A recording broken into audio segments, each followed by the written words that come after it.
கண்ணியம் நிறைந்த அல்லாஹ்வின் நல்லடியார்களே, இன்று நாம் 16வது சூரா சூரத்துன் நஹலுடைய 90வது வசனத்திலிருந்து ஓத ஆரம்பித்து அந்த சூறாவை முடித்தோம். பிறகு 17வது சூரா சூரத்துல் இஸ்ரா அல்லது பனி இஸ்ராயில், அந்த சூரா முழுமையாக ஓதி முடித்தோம். பிறகு 18வது சூரா சூரத்துல் கஹஃப் ஆரம்பித்து 15வது ஜூஸ் முடித்துள்ளோம். பாதி குரான் அல்ஹம்துலில்லாஹ் முடிஞ்சிச்சு. அல்லாஹ்வுடைய பெரிய கிருபை. சூரத்துல் இஸ்ரால அல்லாஹு தாலா கூறுகின்றான், வகதா ரப்புக அல்லா தஅபுது இல்லா இய்யாஹ். உங்களுடைய படைத்த ஆள்பவன் உங்களுடைய இரட்சகன் கட்டளையிட்டான். அரபியில் கதான் சொன்னால் தீர்ப்பளித்தான், விதி ஆக்கினான், கட்டளையிட்டான். இங்கே உங்களுடைய இரட்சகன் கட்டளையிட்டான். என்ன கட்டளை? அல்லா தாபுது இல்லா இய்யா, நீங்கள் அல்லாவை தவிர யாரையும் வணங்கக்கூடாது. சென்டென்ஸ் முடியல. வபில் வாலிதைனி எஹ்சானா, மேலும் பெற்றோர்களுடன் நல்லதாக நடந்து கொள்ள வேண்டும். இந்த ஒரு வசனத்தில் மட்டும் இல்லை, பல வசனங்களில் அவனை மட்டும் வணங்க வேண்டும் என்று சொன்ன உடனே அல்லாஹு தாலா பெற்றோர்களுடன் நல்லதாக நடந்து கொள்ள வேண்டும் என்று கட்டளையிட்டான். ஏங்க, அல்லாஹ்வுடைய கட்டளையின்படி வாழ்ந்தாதான் நான் உண்மையான முஸ்லீம். எனக்கு எது நல்லதாக இருக்குது வணங்குறதுக்கு அது மட்டும் நான் செஞ்சிருவேன். எது என்னால் முடியலையோ அது நான் செய்ய மாட்டேன்னு சொன்னால், எது என்னால் முடியலையோ அது நான் செய்யலை இல்லை, அது செய்யாததின் காரணமாக தான் நான் நரகத்துக்கு போயிடுவேன். ஒவ்வொருவரும் சொர்க்கத்துக்கு போகிறதுக்கு அல்லாஹ் சில வழிகளை அவங்களுக்காக காட்டுவான், எளிதாக்குவான். அதே மாதிரி சில காரியங்கள் இருக்கும், அது செய்கிறதுனால நாம் நரகத்துக்கு போவோம். இதெல்லாம் கேட்டதுக்கு பிறகும் பெற்றோர்களுடன் நான் எப்படி நடந்து கொள்ளணுமோ அப்படி தான் நடந்து கொள்வேன்னு சொன்னால் நான் ஒரு மோமினே இல்லை. வபில் வாலிதைனி இஹ்சானா, நல்லதாக நடந்து கொள்ள வேண்டும் என்றால் என்ன? அபூ ஹுரைரா ரலியல்லாஹு தஆலா அன்ஹு அறிவிக்கிறார். இந்த ஹதீஸ் புகாரி முஸ்லிமில் பதிவு செய்யப்பட்டுள்ளது. ஜா ரஜுலுன் இலா ரசூலில்லாஹி ஸல்லல்லாஹு அலைஹி வஸல்லம், ஒரு நபர் ஸல்லல்லாஹு அலைஹி வஸல்லம் அவர்களிடத்தில் வந்தார். யா ரசூல் அல்லாஹ், அல்லாஹ்வின் தூதரே, மன் அஹக்குன் நாசி பிஹுஸ்னி சஹாபதி. கவனமாக கேளுங்க, புகாரி முஸ்லிமுடைய ஹதீஸ். நான் நல்லதாக நடந்து கொள்வதற்கு மிக உரிமை உள்ளவர்கள் யாரு? மக்களுடன் நான் நல்லதாக தான் நடந்துக்கணும், அண்டை வீட்டுக்காரர்கள் கூட நல்லதாக நடந்துக்கணும், பள்ளிவாசல்காரர்கள்ட்ட நல்லதாக நடந்துக்கணும், இமாமுடன் நல்லதாக நடந்துக்கணும், சகோதரர்களுடன் நல்லதாக நடந்துக்கணும், மனைவியுடன் நல்லதாக நடந்துக்கணும். எத்தனை மக்கள் இருக்கிறாங்க. இவர்களில் மிக உரிமை உள்ளவர், நான் நல்லதாக நடந்து கொள்வதற்கு மிக உரிமை உள்ளவர், அதிகமாக உரிமை உள்ளவர் யாரு? யார்கிட்ட கேட்குறாங்க? ரசூலுல்லாட்ட. ரசூலுல்லா அல்லாஹ் எது சொல்கிறானோ அதான் சொல்லுவார். கவனமாக கேளுங்க. காலா ஸல்லல்லாஹு அலைஹி வஸல்லம் சொன்னாங்க, உம்முகா, உன்னுடைய தாய். நான் மற்றவங்களிடத்தில் நல்லதாக நடந்துக்கிட்டு தாயுடன் நல்லதாக நடக்கவில்லைன்னு சொன்னால் நான் தாயின் மீது செய்கிற அநியாயம். தாயை விட மனைவி கிட்ட நான் நல்லதாக நடந்து கொண்டால் நான் தாய்க்கு செய்கிற அநியாயம். அதான் நான் சொல்லுவேன். மனைவி கேட்டால், பிள்ளைகள் கேட்டால் கணக்கு போட்டு கொடுக்கணும். எவ்வளோமா? 5000 ரூபாவா, 6000 ரூபாவா? தாய் கேட்டால், இதயம் கேட்டால் கூட அறுத்து கொடுத்துடணும். The most rightful person in my life is my mother. யார் சொல்கிறாங்க இது? ரசூலுல்லாஹ் ஸல்லல்லாஹு அலைஹி வஸல்லம். சும்மமன், அவங்களுக்கு பிறகு யாரு? ஆலா உம்முக், ரெண்டாவது ஸ்தலத்திலும் அம்மா தான். சும்மமன், மூணாவது தலத்தில் யார் இருக்காங்க? உம்முக், உங்களுடைய தாய். காலா சும்மமன், நாலாவது இடத்துல யார் இருக்கிறாங்க? அபூகா, உன்னுடைய தந்தை. 3 அந்தஸ்துகள் தாய்க்கு உயர்ந்திருக்கு. ஆமாம், நான் ஒத்துக்கிறேன். நான் என் பிள்ளைங்களுக்கு சொல்லுவேன், எனக்கு மரியாதை செய்கிறீங்கல்ல, 3 மடங்கு அதிகமாக உங்கள் அம்மாவுக்கு மரியாதை கொடுங்க. ஏன்னா நைட்டுக்கு அவனுக்கு டாய்லெட்டுக்கு போகணுன்னு சொன்னால் நான் தூங்கிட்டு தான் இருப்பேன். அவங்க தூக்கத்தை விட முக்கியத்துவம் எதுக்கு தருவாங்கன்னு தெரியுமா? அந்த டாய்லெட்டுக்காக தருவாங்க. அந்த மாதிரி யாருமே பண்ண மாட்டாங்க, நமக்கு யாருமே பண்ண மாட்டாங்க. தெரியுதா? இன்னொரு ஹதீஸ் கேளுங்க.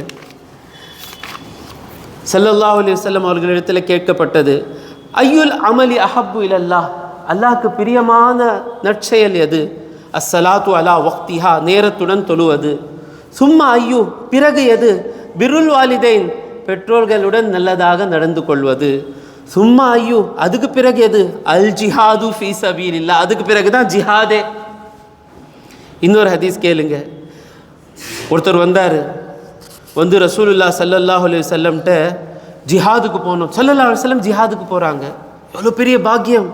ஸல்லல்லாஹு அலைஹி வஸல்லம் ஜிஹாதுக்கு போகிறாங்கன்னு சொன்னால் எல்லாத்துக்கும் கூப்பிடுவாங்க, எல்லாமே வாங்க, எல்லாமே வாங்க, வீட்டு வேலை எல்லாமே விட்டுட்டு ஜிஹாதுக்கு வந்துடணும். அப்போ ஸல்லல்லாஹு அலைஹி வஸல்லம் அழைப்பு தந்திருக்காங்க, ஜிஹாதுக்கு வாங்க வாங்க வாங்கன்னு சொல்லி. அப்போது ஒருத்தர் வந்தார். வந்த உடனே ஸல்லல்லாஹு அலைஹி வஸல்லம் கேட்டாங்க, என்ன வந்திருக்கீங்க? யா ரசூலல்லாஹ், நான் ஜிஹாதுக்காக வந்திருக்கிறேன். ஸல்லல்லாஹு அலைஹி வஸல்லம் கேட்டாங்க, உங்கள் தாயார் உயிரோடு இருக்கிறாங்களா? ஆமாம் யா ரசூலல்லாஹ். அப்போ ஸல்லல்லாஹு அலைஹி வஸல்லம் கூட சொன்னாங்க, உங்கள் தாயுடன் இருங்க, ஜிஹாதுக்கு வர வேண்டாம்.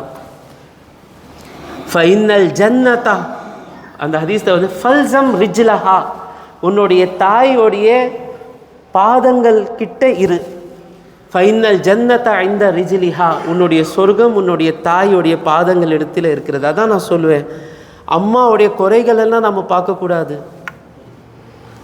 அம்மாவுடைய முகத்தில் கூட பார்த்து பேசக்கூடாது. சரி, முகத்தை பார்த்து பேசலாம், ஆனால் அம்மாவுடைய என்ன பார்க்கணும்? நம்ம கால்கள் தான் பார்க்கணும்.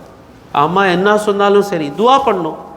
அம்மா தப்பு பண்ணுறாங்கன்னு சொன்னால் அல்லாட்ட துவா பண்ணணுமே தவிர எதிர்த்து பேசக்கூடாது. அவங்க அநியாயம் செஞ்சாங்கன்னா சில பேர் என்ன பண்ணுவாங்க தெரியுமா? அம்மா வந்து மனைவி மேலே அநியாயம் பண்ணிகிட்டு இருக்கோம், அம்மாவுக்கு எதிர்த்து பேசக்கூடாது. அப்போ மனைவிக்கு விட்டுரு, புரியுதா? நடுவில் நிற்கணும். புல்சராத், புல்சராத் தெரியுமா?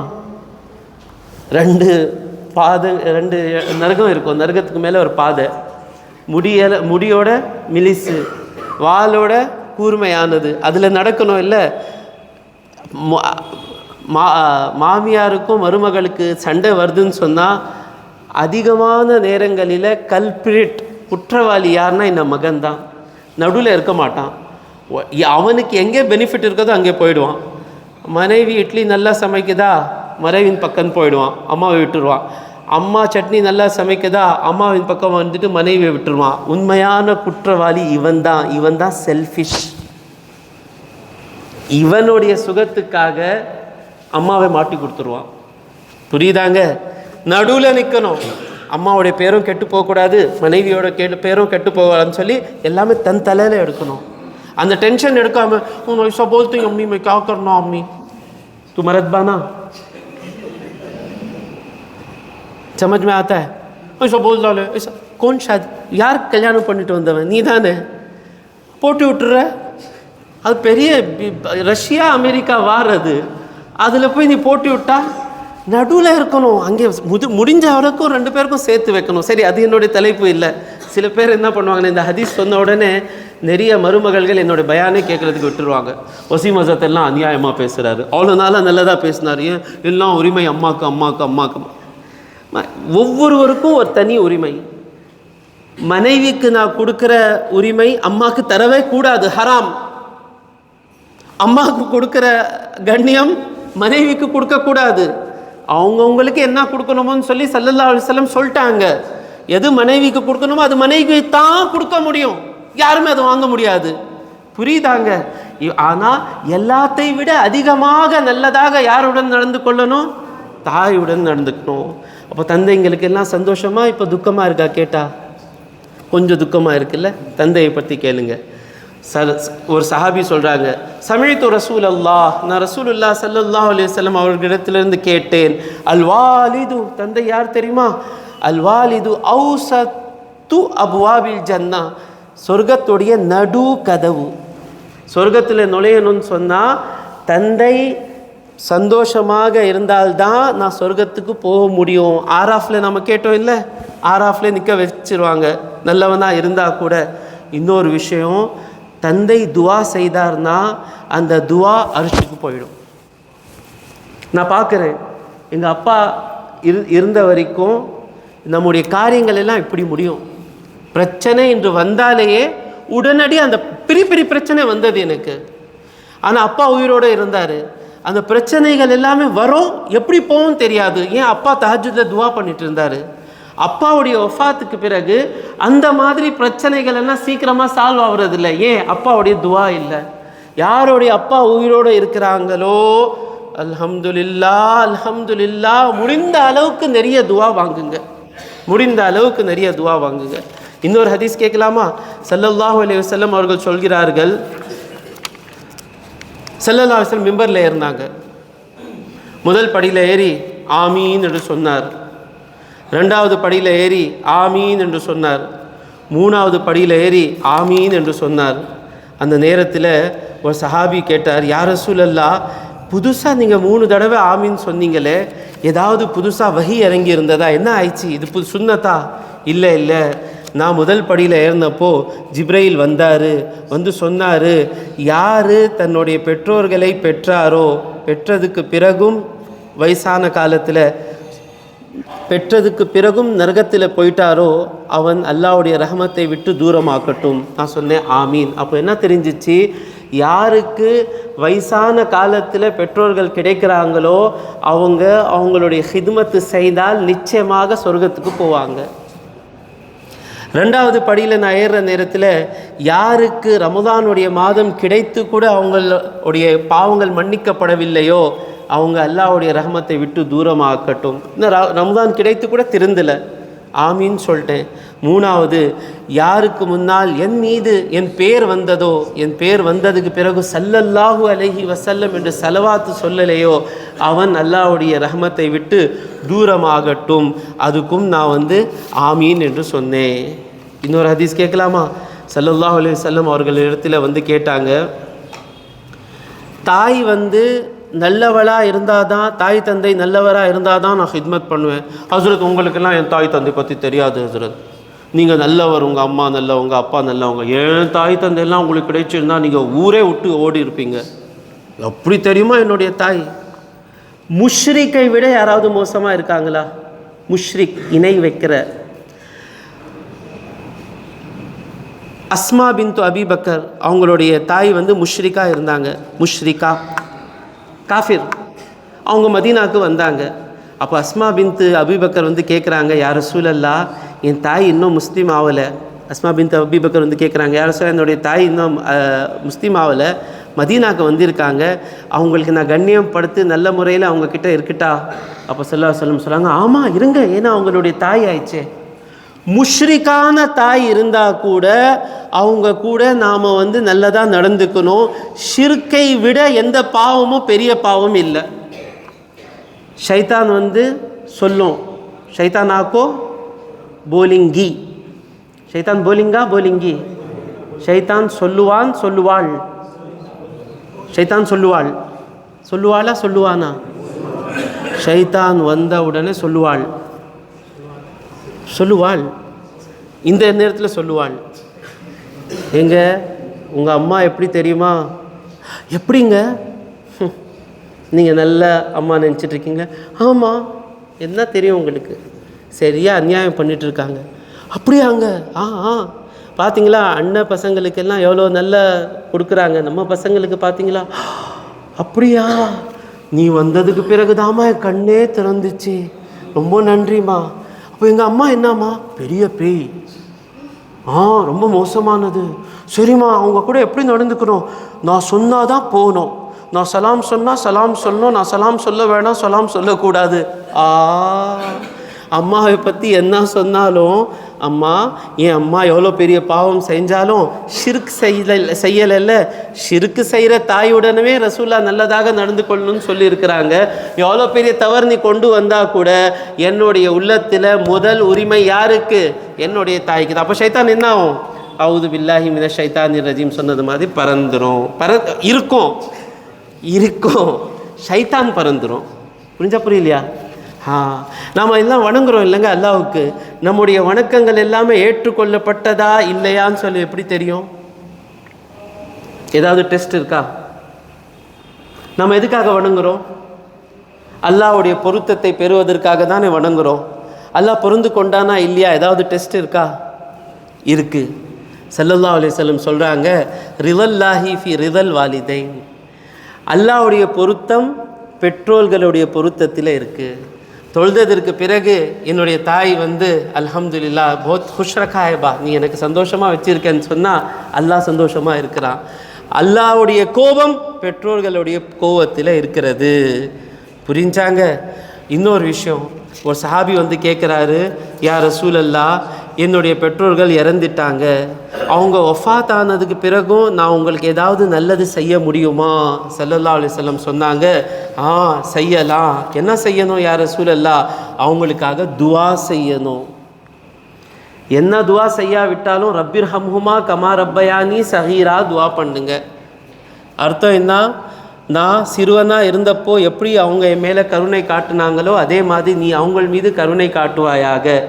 நாம் நம்முடைய இறந்து போன தாய் தந்தைக்காக துவா செய்கிறோம் இல்லை, அந்த துவா அவங்களுடைய அமல்களுடைய நூல் இருக்குல்ல, அதில் அவங்களுடைய அமலாக எழுதப்படும்.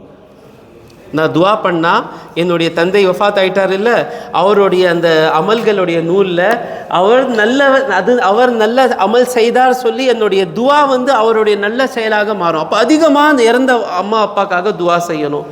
வேற என்ன? அவங்க ஏதாவது வாக்கு கொடுத்திருந்தாங்கன்னா அதை நிறைவேற்றணும். மூணாவது என்ன? அவங்க யாரை நேசித்தார்களோ அவங்க வாழ்க்கையில் அவங்களுடன் நாம் நல்லதாக நடந்து கொள்ள வேண்டும். அப்துல்லா இப்னு உமர் ரலியல்லாஹு தஆலா அன்ஹு போயிட்டே இருந்தார். அப்போ ஒருத்தர் வந்து கிராமத்து சஹாபின்னு சொன்னால் விவசாயி மாதிரி போயிட்டு இருக்கிறார். அப்துல்லா இப்னு உமர் வந்து தன்னுடைய கழுதை மேலே உட்காந்து போயிட்டு இருக்கிறார். அப்போ அந்த நேரத்தில் அவரை பார்த்த உடனே அந்த கழுதையிலேருந்து கீழே இறங்கி அந்த நபரை அந்த கழுதை மேலே உட்கார வச்சு தன்னுடைய தலப்பாவை கழட்டி அவருடைய தலையில் வச்சுட்டாரு. இப்போ கூட இருந்தவர் சொல்கிறாரு, இங்கே இவங்க கிராமத்து வாசிங்க, கொஞ்சம் கொடுத்தா கூட போதும், நீங்கள் உங்களுடைய உட்கார வச்சுட்டீங்க, தலப்பா கூட கொடுத்துட்டீங்களே, ஏன்? அப்போது அப்துல்லா இப்னு உமர் ரலியல்லாஹு தஆலா அன்ஹு சொல்கிறாரு, இவருடைய தந்தை என்னுடைய தந்தைக்கு மிக பிரியமானவராக இருந்தார். எங்கள் தந்தை அவருக்கு நேசிக்கக்கூடியவராக இருந்தார். அதனாலே இவரை நான் நேசிக்கிறேன். என்னுடைய தந்தை வஃபாத் ஆனதுக்கு பிறகும் அவர் யார் நேசித்தாரோ அவரை நாம் நேசித்தா தந்தைக்கு சந்தோஷம் கிடைக்கும். தந்தை யாருக்கு நிறையா நேசிப்பாங்க? அவங்களுடைய பிள்ளைகளுக்கு தானே. அவங்க பிள்ளைகள் யார்? நம்முடைய சகோதரிகள். புரியுதாங்க?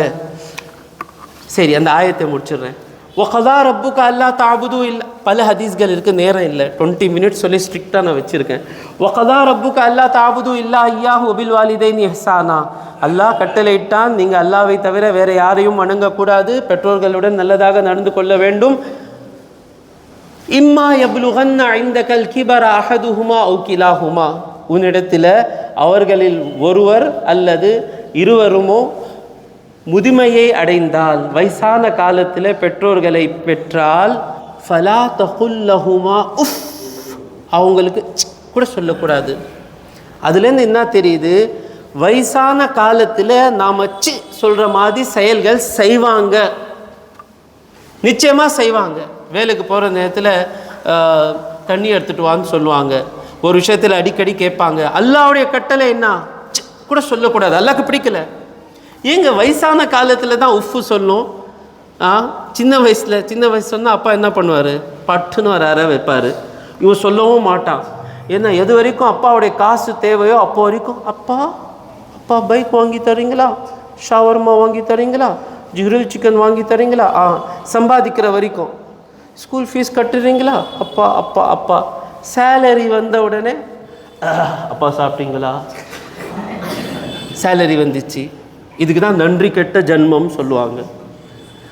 எப்படி நாம் சின்ன வயசில் அப்பா கூட இருந்தோமோ, நம்முடைய வீட்டில் அப்பா இருந்தால் கூட, நாம் அப்பா மீது செலவு பண்ணால் கூட, நாம் எப்படி நடந்துக்கணும்னு சொன்னால், அவர் தான் அந்த வீட்டுக்கு எஜமான். நம்முடைய காசு எப்படி இருக்கணும்? நாம் அவங்களுக்கு உபகாரம் பண்ணுற மாதிரி இருக்கக்கூடாது. அப்பா எப்படி எடுக்கணும் தெரியுமா? நம்ம காசு அவங்க காசு எடுக்கிற மாதிரி எடுக்கணும். அந்த மாதிரி தேவையே வரக்கூடாது. அப்பா எனக்கு 300 ரூபாய் தர்றியா, அந்த மாதிரி சிச்சுவேஷனே வைக்கக்கூடாது. 300 ரூபாய் அப்பா எடுத்துக்கணும். அப்போ என்ன ஆகும்? எதுவுமே ஆகாது. அப்பா 300 ரூபாய் எடுத்தா எல்லாம் 3000 ரூபாய் கொடுப்பான். கொடுக்குறான். வலா தன்ஹர்ஹுமா, அவங்களுக்கு ரொம்ப விரட்டி பேசாதீங்க. ஏன்னா எப்படி தான் பேசணும்? வகுல்லஹுமா, அவங்களுடன் பேசுங்க. கௌலன் கரீமா, கண்ணியமான பேச்சு பேசணும்.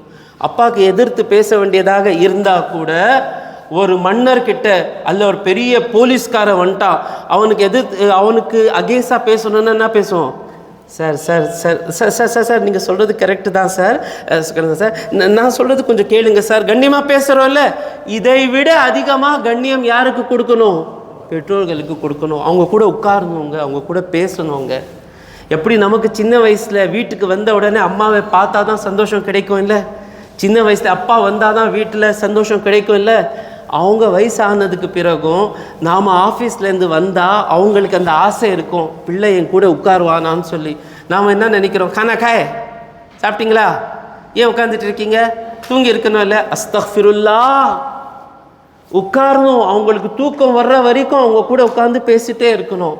அவங்களுக்கு எப்படி ஃபீல் பண்ணணும்னு சொன்னால், அவங்க இல்லைன்னா நம்முடைய வாழ்க்கையில் சந்தோஷமே இல்லைன்னு சொல்லி அவங்களுக்கு நம்ம ஃபீல் பண்ண வைக்கணும். அதான் நிஜம்ங்க, சத்தியமாக சொல்கிறேன். என்னுடைய அம்மாவுடைய கால் கிட்ட போய் உட்கார்ற நேரத்தில் எனக்கு கிடைக்கிற சந்தோஷம் 5 ஸ்டார் ஹோட்டலோடைய சோஃபாவில் உட்கார்ந்தா கூட அந்த சந்தோஷம் கிடைக்கிறது இல்லை. நான் அல்லாட்ட கேட்குறது ஒன்று தான், அப்பா வஃபாத் ஆகிட்டாரு, அம்மா உயிரோடு இருக்கிறாங்க, அல்லாஹ் அவங்களுக்கு நீண்ட ஆயுள் கொடுக்கணும், செஹத்துண்டது. அவங்களுக்கு பார்த்தா தான் வாழ்க்கையில் சந்தோஷம் இருக்குது. ஏன்னா எனக்கு தெரியும், நான் சொர்க்கத்துக்கு போகணுன்னு சொன்னால் அவங்க துவா தான் எனக்கு வேணும். வஹ்ஃபித் லஹுமா ஜனாஹ துல்லி மினர் ரஹ்மதி, பாசத்தால் உன்னுடைய இந்த தோள்பட்டை இருக்குல்ல, இது தாழ்த்துக்கொள். நாம் யாராவது ஒருத்தரை கண்ணியம் பண்ணால் இது என்ன ஆட்டோமேட்டிக்காக தாழ்ந்துடும்ல, சரிங்களா? அப்போ அம்மா அப்பா கிட்டே போனால் பாடி லாங்குவேஜ் எப்படி இருக்கணும்? அவங்க நின்றுட்டு இருந்தால் நம்ம உட்காரக்கூடாது. அவங்க நடந்தாங்கன்னா அவங்களுக்கு முன்னாலே நம்ம நடக்கக்கூடாது. அவங்க வீட்டில் இருந்தாங்கன்னா அவங்களுடைய சத்தத்தை விட நம்முடைய சத்தம் உயர்த்து நம்ம பேசக்கூடாது. அவங்க ஒரு மஜ்லிஸில் இருந்தாங்கன்னா அவங்க தான் பேசணும். எப்படி தெரியணும்னு சொன்னால், இவர் எஜமான் இவர் அடிமைன்னு சொல்லி தெரியணும். இவர் அடிமை இவர் எஜமான் சொல்லி தெரியக்கூடாது. அவன் தான் உண்மையான மகன். வகுர் ரப்பிர் ஹம்ஹுமா, அவங்களுக்காக துவா செஞ்சுட்டே இருக்கணும். ரப்பினா என்னுடைய படைத்து ஆள்பவனே, இர்ஹம் ஹுமா, அவர்கள் அவ்விருவர் மீது கருணை காட்டுவாயாக. கமா, எவ்வாறு ரப்பயானி, அவர்கள் இருவர் எனக்கு வளர்த்தார்களோ, சகீரா, நான் சின்னவனாக இருந்தப்போ எப்படி வளர்த்தாங்களோ. யார் சொல்லி கொடுக்குறான் இந்த துவா? அல்லாஹ். ஏன் சொல்லி கொடுக்குறான்? இப்படி கேளுங்க, நான் உங்களுக்கு கொடுக்கறதுக்காக இருக்கிறேன். இன்னொரு விஷயங்க, ஏன் அல்லாஹ் தாலா சின்ன வயசுன்னு சொல்கிறான்? ஞாபகம் வச்சுக்கணும், சின்ன வயசில் அப்பா அம்மா மட்டும் இல்லாமல் இருந்திருந்தால் நம்முடைய நிலைமை என்ன இருக்கும்? யாருக்கு சின்ன வயசில் அப்பா இல்லையோ அவங்கள்ட்ட போய் கேளுங்க அப்பாவுடைய வேல்யூ என்ன. அப்பா இருந்ததுனால தான் யாருமே எனக்கு கொட்டு கொடுக்கறதுக்கு முன்னாலே பயந்தாங்க. இங்கே அப்பா ஆக்கோ பூச்சிங்க, அவங்க அப்பா வந்து கேட்பாங்க. அனாதைக்கெல்லாம் எப்படி அடிப்பாங்க தெரியுமா? கண்ணால் நான் பார்த்துருக்கேன். 2 பசங்க 5 வயசு 6 வயசு இருக்கும், 2 பேரும் சண்டை போட்டாங்க. அந்த அப்பா வந்தார், அந்த அனாதை பையன் இருக்கான்ல, அந்த அனாதை பையனுக்கு கேட்குறதுக்கு யாருமே இல்லை, வந்து இந்த மோதிரம் வச்சு பட்டுன்னு தலையில் அடித்தார். அவன் அப்பா, இப்போ கூட எனக்கு அழுகை வருது, ஒரு 35 வருஷம் முன்னால் நடந்தது இது. ஏன்? அவனுக்கு கொட்டு அடித்தா கேட்குறதுக்கு தந்தை இல்லை. அப்போ நாமெல்லாம் நம்ம அப்பா இருந்ததுனால நிறைய பேர் நமக்கு ஏதோ தீமை கொடுக்கறதுக்காக பயந்தாங்க. அப்போ சின்ன வயசில் அப்பா இருந்ததுனால இந்த கண்ணியம் கிடைச்சிச்சு. எஜுகேஷன் எல்லாமே யாருக்குங்க கிடைக்கிறது? ஏழைங்கள்ட்ட போய் கேளுங்க. அவனுக்கு போய் நல்லா படிச்சுட்டு இருப்பான், அவனுக்கு போய் சைக்கிள் ஷாப்பில் பஞ்சர் போடுறதுக்கு உட்கார வச்சுருவாங்க. ஏன்னா காசு சம்பாதிக்கிறதுக்கு இல்லை. அந்த பஞ்சர் கடையில் போகாமல் நமக்கு ஸ்கூலில் செலவு பண்ணிவிட்டு, இப்போ கூட சொல்லுங்கள், நமக்கு பெரிய செலவு எது? ஸ்கூல் ஃபீஸ் தான். எனக்கு இருக்கிற இப்போ பெரிய டென்ஷன் என்ன, மார்ச் மாதம் வந்துச்சுன்னு சொன்னால் ஸ்கூல் ஃபீஸ் தான். நான் என்னுடைய சாப்பாடை பற்றி கூட கவலைப்படலை. பிள்ளைங்களுக்கு ஸ்கூல் ஃபீஸ் கட்டுறேன்னு இந்த பிள்ளை வாலிபன் ஆனதுக்கு பிறகு பைக்கு கொடுத்தாதான் நான் காலேஜுக்கு போவேன். அஸ்தக்ஃபிருல்லாஹ், நீ மனிதனா? அப்பா கிட்ட காசு இருக்கா இல்லையான்னு பார்க்க கூடாதா? மிருகமா மாறிட்டியா?